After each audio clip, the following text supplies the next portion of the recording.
Como é que você sabe que madeira é boa? Ah, o som, né, meu querido? Ó. Olha o som de uma, olha o som da outra. Hein? Ó. Adeus, morena, adeus. Adeus, para nunca mais. A arquitetura foi feita para você falar alguma coisa, né? Diga lá.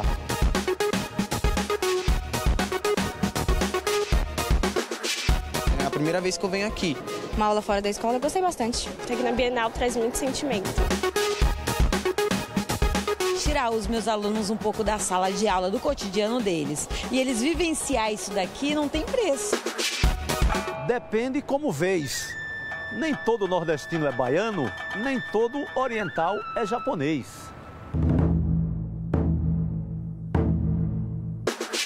O jantar temático veio bem a propósito para o momento. Mas isso não é um jantar, meu querido. Isso é um verdadeiro banquete. Você nem imagina. Gostaria que cada momento dessa noite fosse uma verdadeira celebração do amor.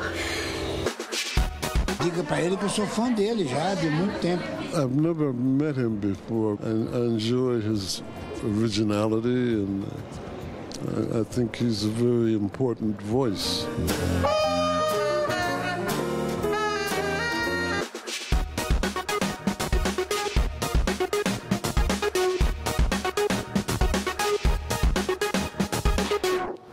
Oi, boa noite. Há quanto tempo você não para em uma banca de jornal, hein? Tem alguma perto de você com aquele jornaleiro amigo que te conhece pelo nome? Eu tenho. Eu tenho também. Qual é o seu? O Léo. O meu é o Alê. Agora você não, né? Você já trocou tudo pelo tablet, pelo telefone celular. Pois é, esse é mais um hábito, né, que o mundo digital está engolindo. Perceba como o número de bancas de jornal é cada vez menor. Aquelas pequenininhas, então? Desaparecem, não é? Ou vendem outras coisas também. É verdade. Tem isso. E quem ainda sobrevive a essa onda de fechamentos está se reinventando ou inventando uma nova forma de vender publicações. A tradição de vender jornais na família Abate Pietro está na 4ª geração.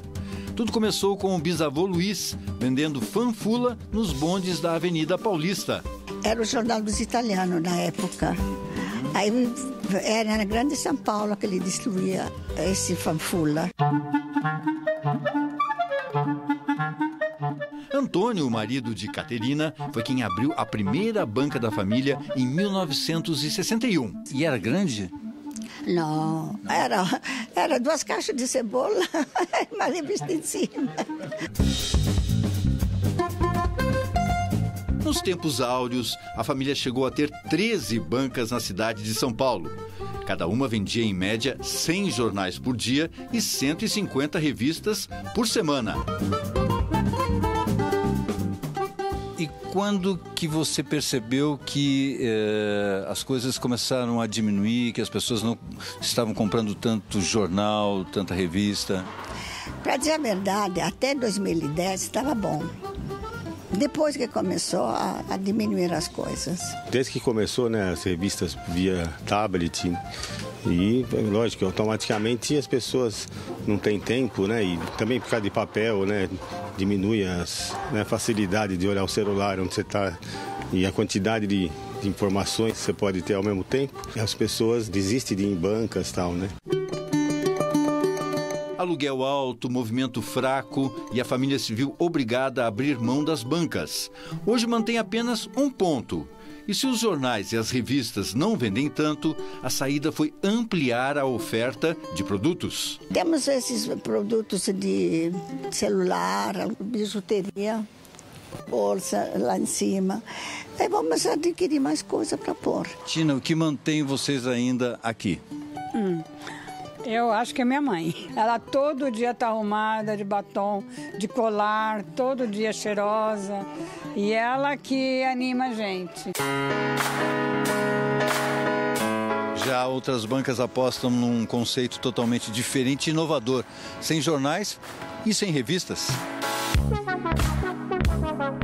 A banca é uma banca meio que especializada em arte impressa, em publicações independentes e alguns objetos criativos. Então, foi assim, foi uma necessidade meio interior, né, de querer tirar o trabalho da gaveta de casa, sair das feiras também, sair um pouco das feiras, trazer para a rua o trabalho e deixar um pouco mais acessível para o pessoal. Ao todo, 80 artistas dividem espaço dentro da banca. Cada um paga um valor fixo por mês para expor e vender trabalhos. Além disso, você mantém atividades aqui, não é? Sim, sim. Eu tento fazer uma programação variada, né? Aqui já teve poetas declamando poesias, batalha de slam, já tem apresentação de chorinho, de música. Estamos tentando ampliar cada vez mais esse tipo de apresentação aqui. Das mais modernas às mais tradicionais, a torcida é para que elas consigam se adaptar às mudanças de comportamento. Eu gosto de mexer, eu gosto de tocar nas coisas. Sentir, pegar na mão, diferente de você pegar no computador ou no tablet, né, no celular, pegar fisicamente, sentir, folhear. Vamos lá, firme e forte, Catarina. Forte, é isso aí. Viva la vita! Viva la vita! Viva l'Itália, viva o Brasil!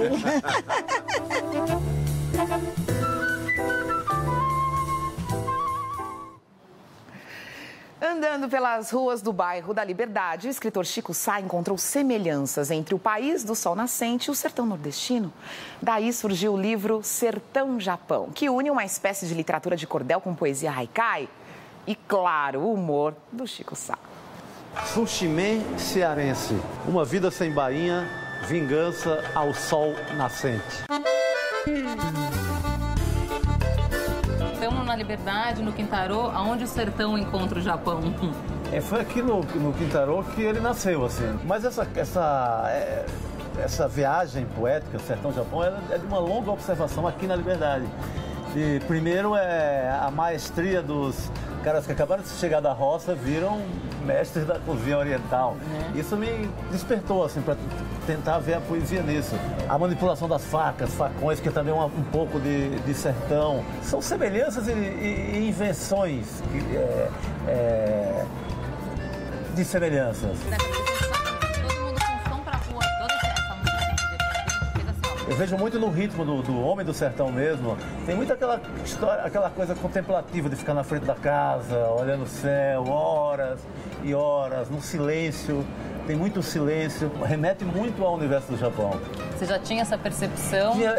Eu queria escrever sobre isso algum dia, não sabia que forma seria. Acabou caindo muito melhor na poesia e no haikai, que é uma poesia oriental, que aqui no Brasil a gente deu um jeito de torná-la outra coisa, mas acho que mantém algum espírito japonês. Sapo de cócoras baixou disfarçado no Largo da Pólvora. E no Brasil o haikai é muito ligado ao humor, né? E é o que eu faço nesse encontro Sertão-Japão. O sertão virou cais. Tudo se fez peixeira, faca, facão, punhais. Esse encontro é um reencontro seu com a poesia, né? Você começou nessa história, na poesia de mimeógrafo. Queria que você contasse um pouco. Esse livro ele é um reencontro total, assim, porque além da volta da poesia, ele é um livro mais artesanal, tem cuidado, ele é quase feito à mão, por mim, pela Larissa. E era o que eu fazia nos anos 80 no Recife.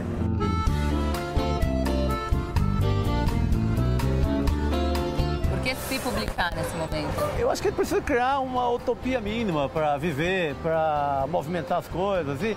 E o cenário agora é perfeito, porque eu acho que a gente tem centenas de microeditoras com publicações independentes em São Paulo, Recife, Rio, no país inteiro. Acho que esse livro não chega solitário, ele chega nesse universo. O que vocês acham que esse momento significa? Eu acho que é meio retomada do punk, do espírito faça você mesmo, né? A gente vive muito hoje isso, e com a diferença que o acesso hoje às tecnologias, até mesmo quando você publica, porque você publica no papel, pode parecer uma coisa antiga, mas o que custava uma edição há 20 anos atrás e o que custa hoje é uma diferença gigante. Ao fazer o livro, eu nem vi o livro na noite de autógrafo, meu livro. Só conhecia meu filho na noite de autógrafo, era quase como se fosse alguém que vem e você tem que adotar, assumir. E nesse processo, você está o tempo inteiro, você escolhe a ilustração, você vê a mancha gráfica, você escolhe o tipo e quando o livro sai, acho que o amor é gigante, assim, sabe? É outra relação.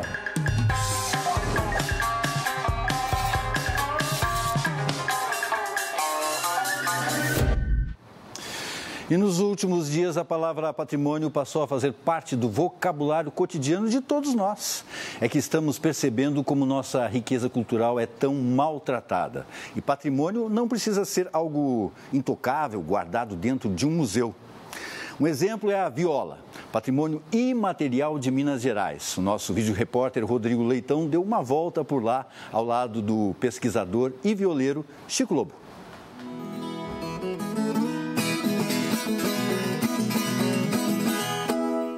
Eu sou Francisco Antônio Lobo Leite, Chico Lobo, porque eu agarrei as violas e nunca mais larguei. Natural de São João del Rei, uma cidade histórica de Minas Gerais. E desde os 7 anos de idade, quando as folias entravam na casa do meu pai, as folias de reis que cantam na época de dezembro, janeiro, o nascimento do menino Deus, me impressionava muito o som da viola, que era o instrumento do mestre. Aqueles instrumentos antigos, que as cravelhas eram de pau, e eu aprendi que para afinar tinha que ou cuspir ou jogar cachaça para a tarraxa inchar e poder segurar a afinação. Esse som me seduziu. Com 12 anos, meu pai me deu minha primeira viola e eu fui aprender viola na Escola da Vida, com os mestres dos sertões, com os mestres foliões, e eles me ensinaram que a gente sempre pede licença aos donos da casa para a gente chegar com a nossa prosa, com a nossa cantoria. E eu peço a licença com a folia assim. Ó Senhor, dono da casa, abre a porta e deixe entrar. Ai, ai, ai. Essa viola mineira vem aqui te alegrar. Nós registramos a viola, as linguagens e expressões musicais da viola como patrimônio imaterial de Minas Gerais. Então, na verdade, não é a viola pela viola, mas é a importância da viola como um elemento estruturante da cultura mineira e presente em várias expressões culturais mineiras. Por isso que a viola, o tocar a viola, o toque da viola, a função do violeiro é patrimônio de Minas. O que eu acho que falta e que ela tem que falar é que nesse processo que o IEFA fez de investigação e de pesquisa, vocês identificaram a viola presente quase aquela quantidade de violeiros cadastrados, de municípios que a viola é presente. Acho isso importantíssimo. É bom registrar que Minas Gerais é o estado que tem o maior número de municípios no Brasil, 853. Nós criamos uma plataforma online em que os violeiros e os construtores de viola se apresentaram para a gente. Então nós tivemos a adesão de mais de 1.400 violeiros presentes em 413 municípios, ou seja, praticamente a metade do estado de Minas Gerais. Nós cadastramos mais de 90 construtores de viola e também registramos o ofício de construtor de viola como patrimônio de Minas, porque uma coisa está ligada à outra, né? Tem instrumento que você vê, alguém toca ele, você não sente nada.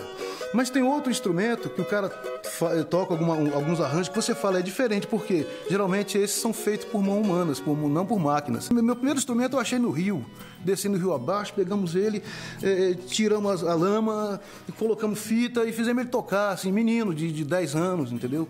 Isso aqui é uma embuia, era um auditório, desmanchamos lá e eu peguei. Então eu vivo muito. Como é que você sabe que madeira é boa? Ao som, né, meu querido, ó. Olha o som de uma, olha o som da outra.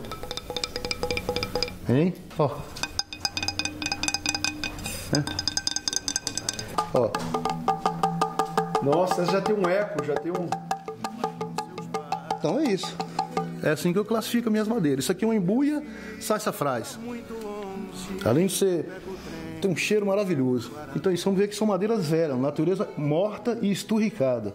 Eu costumo dizer que o papel do artesão do luthier, o papel do Roberto, é da madeira morta fazer ela reviver em som de viola. Exatamente. Adeus, morena, adeus, adeus para nunca mais. Adeus, morena, adeus, adeus para nunca.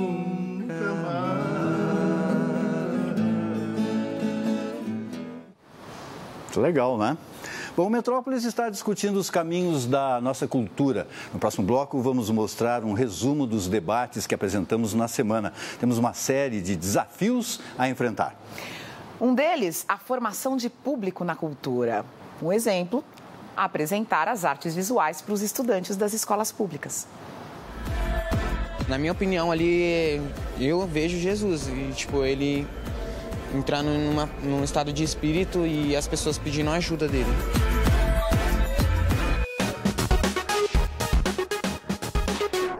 Metrópolis de volta.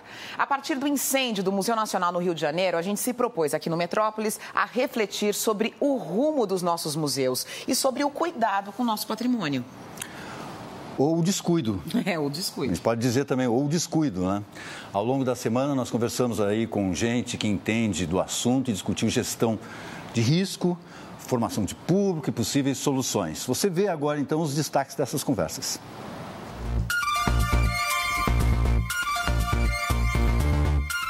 A questão da prevenção é muito ausente, eu acho, na nossa cultura brasileira. A gente não trabalha muito com a prevenção, né, de modo geral, né? Então, prevenção contra acidentes em geral, precisa de muita campanha para conscientizar as pessoas. E a prevenção de risco de incêndio, a prevenção de outros riscos associados ao próprio edifício e também a garantia da segurança do acervo, né, é uma questão que a gente precisa discutir mais, porque eu acho que é uma área que precisa de investimentos. E são investimentos constantes que tem que estar no orçamento, né? A sociedade civil e os governos têm que assumir essa responsabilidade e investir na infraestrutura. É muito mais fácil para um museu captar recursos para uma exposição.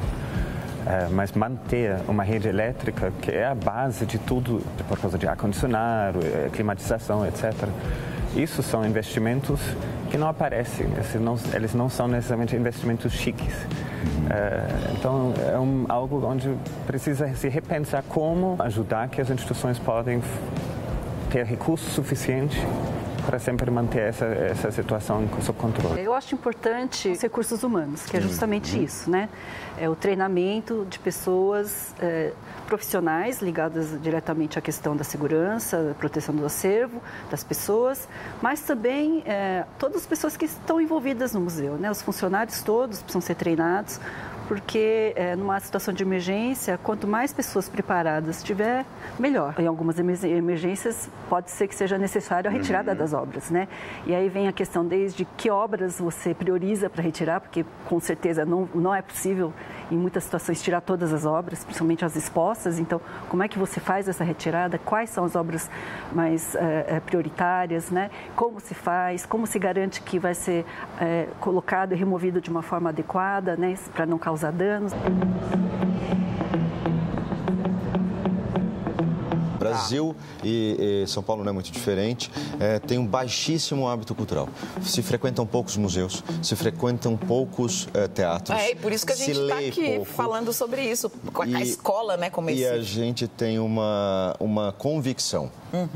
Né? É pela escola pública que a gente vai ampliar esse hábito cultural brasileiro. É pela escola pública que a gente vai conseguir ampliar o repertório. E com essa ampliação, naturalmente, ampliar o senso crítico das pessoas. Claro, né? A gente está falando de formação de público, mas, na verdade, é formação de cidadãos que a gente está falando, naturalmente. né? A formação de público, que a gente, na produção cultural, sempre briga, ela é, na verdade, o esforço final para que as pessoas tenham acesso e frequentem a produção cultural existente, né? Mas, naturalmente, o interesse, o objetivo disso é que as pessoas ampliem seu senso crítico. Não é porque você vai oferecer um curso de música para dentro da escola que você vai, então, formar milhares de músicos. Não é isso. Formar músico. Não é para isso. A formação cultural, ela tem muito a ver com a sua formação humana, né? Civilizatória, de ampliar a sua reflexão, de melhorar a sua capacidade cognitiva.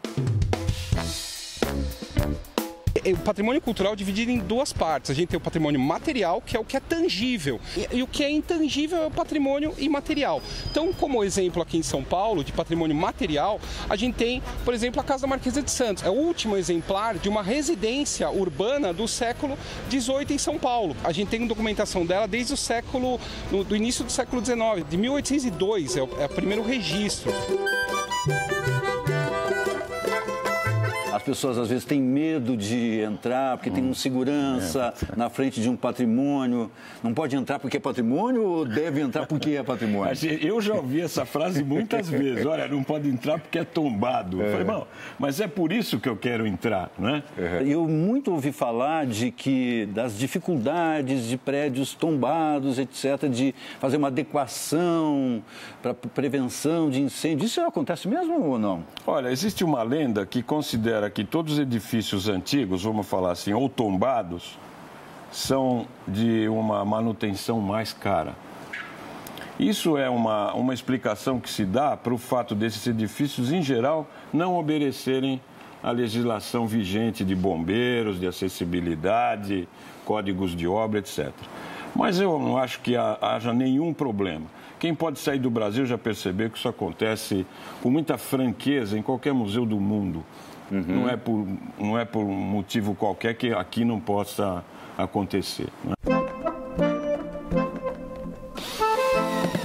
Museus não rendem lucro em lugar nenhum no mundo, certo? Nem o Louvre? Não, nem o Louvre, por incrível que pareça. Eles dependem do aporte da sociedade, seja por meio de ingresso, venda de imagem, mas então isso é a sociedade se apropriar, né? Quer dizer, formas mistas de financiamento das ações do museu podem sim acontecer.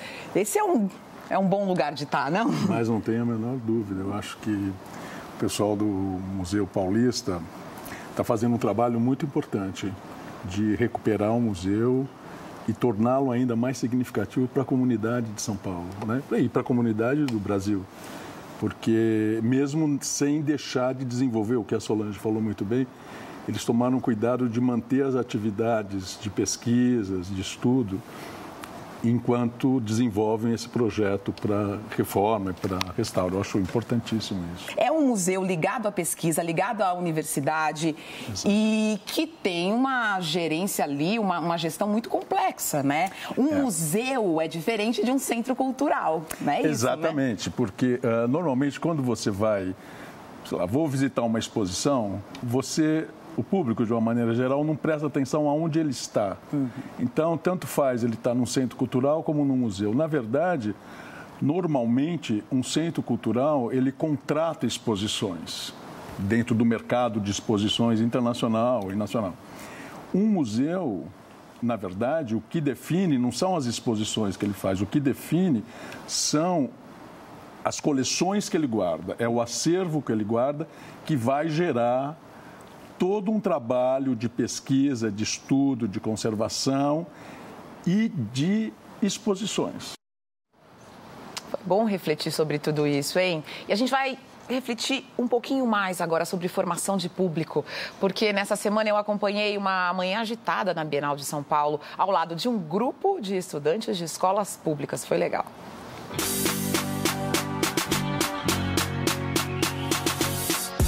É a primeira vez que eu venho aqui. Uma aula fora da escola, eu gostei bastante. Aqui na Bienal traz muito sentimento. Tem bastante coisa assim que me chamou a atenção, mas tem outras que nem tanto.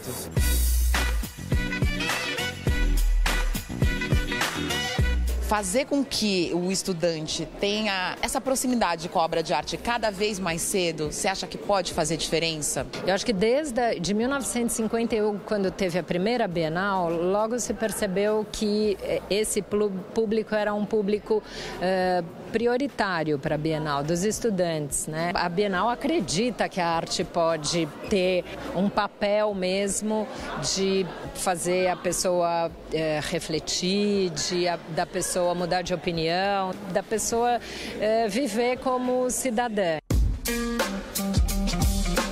Nós temos tanto visitas agendadas quanto visitas espontâneas. E a gente tem uma equipe de mediadores que se dedicou a estudar essa exposição para facilitar essa relação das pessoas com as obras. E também trabalhar depois desta relação, depois que acontece essa relação, tem um trabalho que a equipe de mediação desenvolve. Se o grupo tem interesses e curiosidades sobre o que eles estão sentindo, o que eles estão percebendo, esse mediador está preparado para fazer essa experiência junto com o grupo. Tem coisas que eu olho assim, eu não entendo. Eu queria saber se todas as obras têm mesmo que ter um significado ou só pela beleza mesmo, entendeu? O que vocês acham? Que todo trabalho tem que ter um porquê? Que a obra é um campo aberto, pessoal, de entendimento. Então isso que é o mais legal da arte, não é o que isso exatamente significa, mas o que significa para mim. Você consegue me dizer que sensações vieram a partir desse olhar aqui? Na última, eu senti bastante a representação da nossa sociedade, por exemplo, porque se a gente vê as pedras fechadas ali, você vê que ela é escura, ela não é igual os cristais que tá aqui.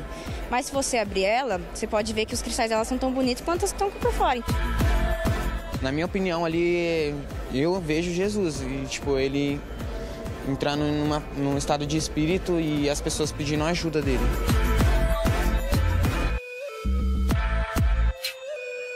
Tirar os meus alunos um pouco da sala de aula, do cotidiano deles. E eles vivenciar isso daqui não tem preço. A experiência na exposição, a gente valoriza muito isso. E o educativo é quem tá, o programa educativo é quem está aqui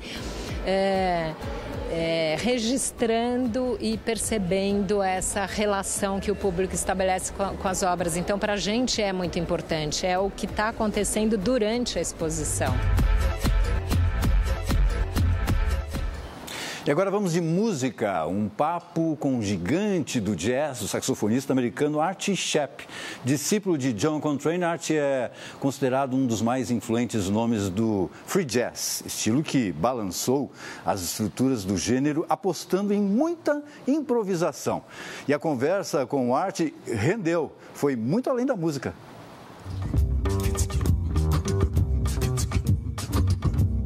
Ele falou que é um grande privilégio te encontrar, uma honra. Diga para ele que eu sou fã dele já de muito tempo.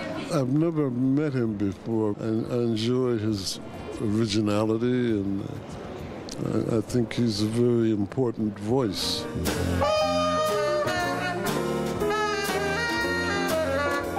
The show tribute to John Coltrane, but which kind of tribute is this? He was a very good friend of mine, and he helped me enormously. And I suppose every time I play, it's a tribute to John Coltrane. Coltrane was very inspirational for me in terms of searching other cultures. You could say that Coltrane brought the blues to world music. I heard that you are also a researcher, and you talk about the relationship between samba, candomblé, santeria. The music that we call jazz was inspired and imported to the New World by Africans. A number of modern, contemporary dance forms come out derived from African music. For example, the candomblé is the source of the samba. Without the candomblé, we wouldn't have bossa nova.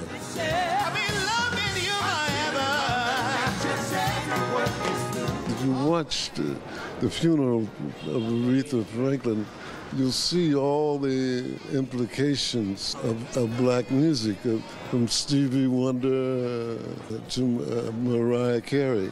You're talking about funeral. There is one funeral that may have a huge impact on your album, Fire Music, that was Malcolm X. He was assassinated just before I made that recording. I found in Malcolm a voice that spoke for me and for my people. But I wouldn't want to leave out Dr. Martin Luther King because I think ultimately his approach of nonviolence made it possible for black and people of color and white people to get together. I have a dream. They threw the keys away. How does things have changed, if they have changed? Well, they haven't really changed much. Barack Obama could have made considerable change. He was the first African-American president, but I don't think he took full opportunity of the chance that was available to him. He could not have been elected without the support of of white people, poor white people. But he didn't do much to elevate their status, and that's why we have Donald Trump. Mr. Saturday Dance, heard they crowded the floor. I couldn't bear it without you, baby. I don't get round no more.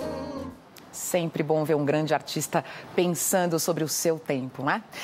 E aí, daqui a pouco a gente tem o quê? Cinema no Metrópolis. Aqui no estúdio, Daniela Thomas e a atriz Bruna Lismayer falam sobre O Banquete, filme que acabou de estrear.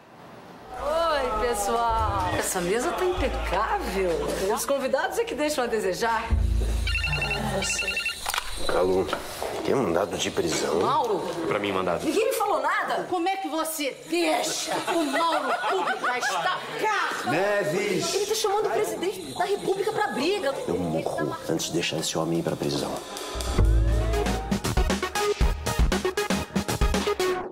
Nosso assunto agora é cinema e a gente está com as nossas duas convidadas aqui, a diretora Daniela Thomas e a atriz Bruna Lismayer. Elas estão aqui para falar de Banquete, roteiro e direção da Daniela Thomas. Boa noite, que prazer estar aqui com vocês. Boa, prazer. Daniela, a história desse Banquete aí é uma história que você escreveu faz um tempo, né? Faz 20 anos. 20 anos. Já mudou muito, né? E quando eles chegaram, eles roubaram o filme de mim, né? Você está falando dos atores, né? Eles... A Bruna e o resto. A gente passou 2 semanas comendo o banquete em si e ele se transformou finalmente. Mas, realmente, eu escrevi numa mesa com a Beth Coelho, com a Lígia Cortez, uma turma de amigos, assim. E era realmente, assim, um laboratório das nossas vidas, das histórias que a gente tinha vivido ou conhecido. Então, ele começou, assim, como uma peça de teatro, não seguiu adiante e ficou na minha gaveta há 20 anos. Sejam bem-vindos. Podem ficar à vontade que a dona Nora já vem. Não chegou ninguém. Pelo amor de Deus, Maria, que hora marcar essa festa? Olha só essa mesa. 8 lugares. Isso aqui é uma cilada. E a gente tem ali um editor de uma revista poderosa que escreve uma carta aberta ao presidente da República. E é uma carta provocativa. Sim. Olha, na verdade é assim, eu aprendi, e é uma coisa que acho que todo mundo conhece, que é um truque de narração do cinema, que é um negócio que o Hitchcock ensinou para todos nós naquela entrevista com Truffaut, que é o MacGuffin. MacGuffin é uma carta, é um envelope, é uma coisa que existe, que você coloca para poder movimentar a ação, sabe? Então, essa carta, na verdade, ela, apesar de parecer, ela não é um elemento muito importante, não. O que é importante? Uma mulher, a anfitriã, descobre que, por razões de alguma dificuldade que o marido dela enfrentou, essa pessoa pode ir à prisão, né? O editor, o poderoso editor. E ela, achando que a vida dela se ferrou, ela resolveu botar tudo a perder, botar fogo no circo. Então, na verdade, é a história de uma vingança louca contra a sua própria pessoa e tudo que ela montou até aqui naquela noite. É uma noite dos infernos. Ela resolve expor todo mundo, tudo de todos. Gostaria que cada momento dessa noite fosse uma verdadeira celebração do amor. Eu nasci e fui criada dentro do Pasquim, entendeu? Claro. com... A sua casa, né? A casa do Ziraldo era uma... Exatamente, um centro de conversa. E meus pais sempre me deixaram, eles nunca fizeram distinção de criança e adulto. Que deve ser bom, minha analista não achava tão bom. Mas assim, eu vi tudo. Assim, então, esse banquete, ele é assim, todos os banquetes. Banquetes que eu digo, assim, todos os mesões, sabe? Mesão é uma coisa que posso dizer que é recorrente. Final de show, final de peça, conversa de pauta, reunião. E a gente sempre lá, as crianças sempre lá, ouvindo, sacando, pessoas muito interessantes, muito à vontade. Ali protegidas. Protegidas, né? Pela bebida, pela intimidade. Então, eu vi coisas que eu sempre quis fazer alguma coisa com elas, entendeu? Entendi. Agora, também, a gente tem ali vendo bem de perto como que essas relações de poder e de sedução, como que elas acontecem, né? Porque tá um seduzindo o outro o tempo inteiro, né? De como isso faz parte também dessa. Você deve ter visto muito isso, aprendeu um pouco sobre isso. Entendendo. Por exemplo, tem um personagem que sofre muito, tadinha, a Maria. Uhum. Ela é realmente um saco de pancada ali, né? E essa mulher que se submete a ser a outra e a andar, o tempo da vida dela fica totalmente tomado pelas decisões de outra pessoa, né? Ela passa a não ter nenhum tipo de controle sobre a sua vida, as suas férias, aonde vai, aonde... Então, enfim, e isso tudo a gente foi se alimentando uns dos outros para ter repertório, sabe? Porque quase ninguém se salva ali, né? Eu falo muito isso com a Dani. Uma das personagens que mais me atazana é a personagem que a Maria leva para salvar ela no jantar. Que é a personagem do Gustavo Machado. Que ele vai ali para estar do lado dela, para tô firme, tô do seu lado, vou te acompanhar. Ele é a pior de todas, ele fala as maiores barbaridades. Faz um bullying muito forte. Faz um bullying muito forte com ela. Então, como essas relações, como estão todas essas personagens, estão desfacelando, desmoronando naquele jantar. Agora, a gente está num jantar na década de 80. 90, né? Começo de 90. Esse questionamento da posição dessas mulheres, essa reflexão que você faz, a posição dessas mulheres, a gente vendo hoje, parece que fica mais claro ainda, né? Parece que você olha para elas e fala, por que vocês tão poderosas estão se submetendo a isso? Não, e foram engolidas por, né? Isso é que me impressionava, assim, me impressionou com a minha mãe, me impressionou com a minha avó, me impressionou comigo. E eu sinto, assim, que eu tenho uma trajetória grande de sair desse lugar, né? Uma importante trajetória, um importante esforço. Mas que, juro, num determinado momento da minha vida, me parecia que era algo inescapável. Sabe, girar em torno do desejo do outro. Apesar de ser uma pessoa capaz e, enfim, né, tenho talento, trabalho, eu tinha realmente uma ideia muito distorcida sobre essas dependências, né? E eu queria contar isso, que eu acho que é uma coisa assim, bem, pensa, estamos falando da era Clinton, né? Você lembra o que é Hillary? Claro. Eu acho, inclusive, a Hillary... Ela é uma espécie de ainda vítima desse lugar tão desprestigiado que é uma mulher traída. Você que se posiciona tanto sobre a mulher, a posição da mulher, o feminismo, deve ter sido interessante, né? É muito não louco. é? Porque é isso que a Dani está falando agora, dessa aprovação, dessa necessidade dessa aprovação, do seu desejo, de você existir a partir do desejo do outro, que é algo que a gente foge como se foge da cruz hoje. Você deve fugir disso. Não, e esse outro sendo uma relação entre uma mulher e um homem, né? Esse outro que é a importância é um homem. Então, é muito incômodo adentrar as dinâmicas mais íntimas dessas personagens. Porque uma coisa é a gente imaginar como é que isso é e como é que isso era. E outra coisa é quando você acompanha como é que essas pessoas falam umas para as outras. Essa coisa desse filósofo alemão chamado Adorno, que fala que as mulheres estão capturadas na lógica masculina, é um negócio bem sério, assim, que a gente... Eu acho que está dentro do processo de entender como realmente fabricar a nossa própria história, do nosso próprio desejo, sabe? Né? A questão é, o que quer uma mulher, né? É uma questão muito interessante, eu acho que a gente está começando a tomar posse disso, né? Realmente, os jogos eróticos que uma mulher quer, quais são? Né? Mistério, porque até agora a gente está jogando um jogo que não é bem da nossa, né, criação. Né? Estamos virando o jogo, não estamos? Estamos. Estamos, né? Estamos. E banquete é essa possibilidade da gente fazer essa reflexão também, entre tantas outras. Muito obrigada pela presença de vocês, foi um prazer. É um prazer ter você no estúdio sempre, Dani. Também, Bruna, volte mais vezes. Voltarei. Obrigada. E antes do intervalo, ainda temos tempo de fazer um rápido giro pelas exposições pelo mundo.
Ele é um arquiteto premiado, mas não gosta de ser lembrado por isso. É um visionário quando o assunto é futuro das cidades, mas nem sempre tem as ideias aceitas pelos governantes. Paulo Mendes da Rocha faz parte da história da arquitetura contemporânea brasileira. E uma exposição aqui em São Paulo reúne parte dos projetos dele que não saíram do papel, mas ainda guardam grandes ensinamentos.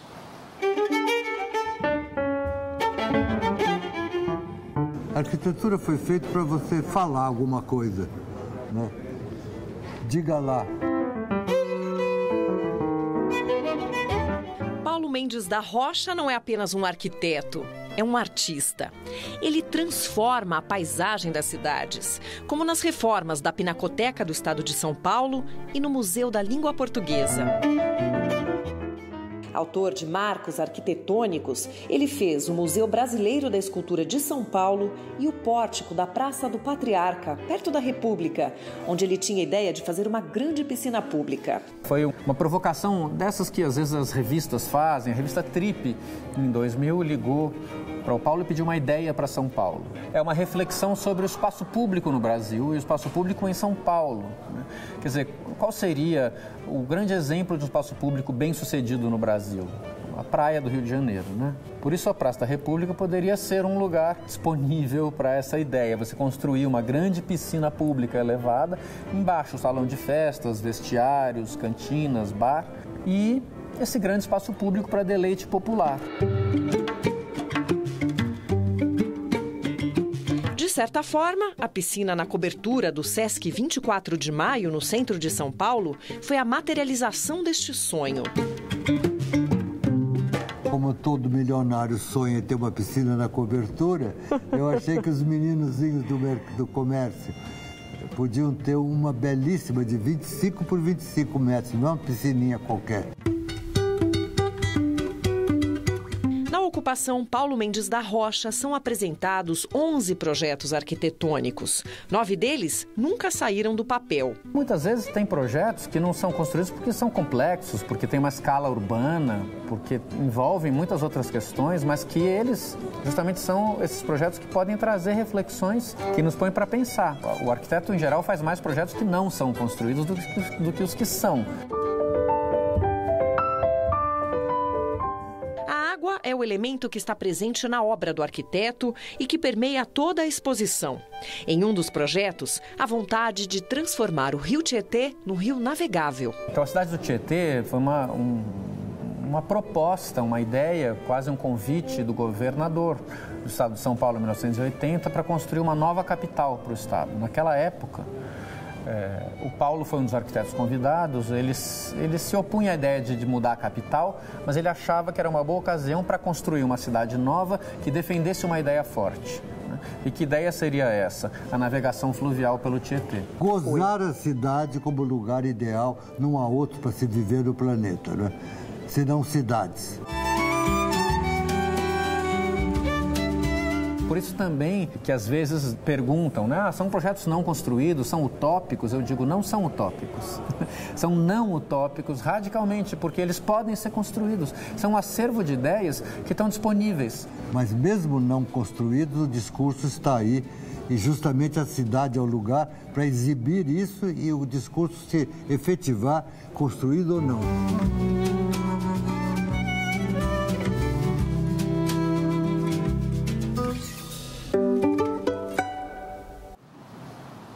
Tem que ver. Boa matéria, né? Não há, Cris Maxud. Essa equipe do Metrópolis. Essa equipe do Metrópolis. Adriana Couto, eu tenho que dar meus parabéns pessoalmente para você, aqui em público, não é aqui para ela. Eu já falei, naturalmente, nós e toda a equipe do Metrópolis. Parabéns por mais um prêmio Comunique-se. Júnior, nosso.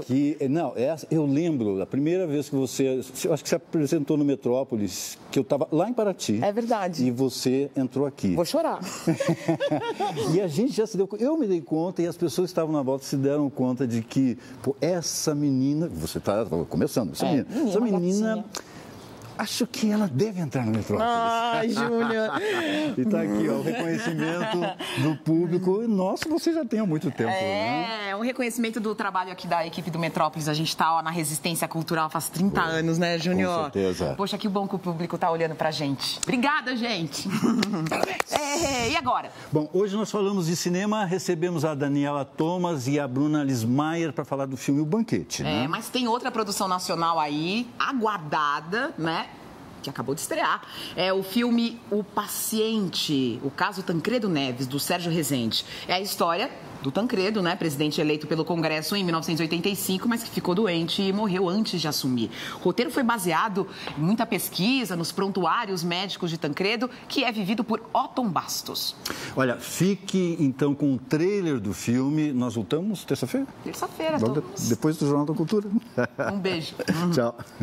Brasileiros, esta é a data mais importante de todas as que tenho vivido. É grave, preciso operar já. Antes da posse, não pode acontecer nada. Eu sou responsável pela estabilidade do país. Morto, o senhor não toma posse. Não deixe ninguém saber. Vão achar que ele está com câncer. Nós vamos entrar por uma porta lateral. Com licença, por favor. Presidente! Por favor, deixa ele passar. Cobre meu rosto, cobre. Cobre. Às 23 horas e 40 minutos... Que é isso? São deputados, senadores, ministros, e alguns deles são médicos também. O senhor presidente da República, Tancredo Neves, foi acometido nesta quinta-feira de um quadro abdominal agudo. Não é apendicite. O presidente passa bem. É preciso informar a família que a situação é grave. Cansado, Isoleta. A Constituição será cumprida. É o Pinote? O destino me colocou aqui para salvar o senhor. Tanta gente querendo salvar o presidente que vão acabar matando o paciente. Brito, cura logo esse homem, pelo amor de Deus. Ele não está ventilando. O que é que está acontecendo com meu marido? Tem infecção. Estão perdendo ele. Ele não vai desistir. Ele não vai desistir. Vai reabrir um homem de 75 anos pela terceira vez. Você operou errado. Ele está chocando. O que vocês fizeram? Nós? O senhor é um médico medíocre. O senhor disse ao meu marido que o senhor ia salvá-lo. Ele não sai vivo dessa mesa. Eu tô apavorado.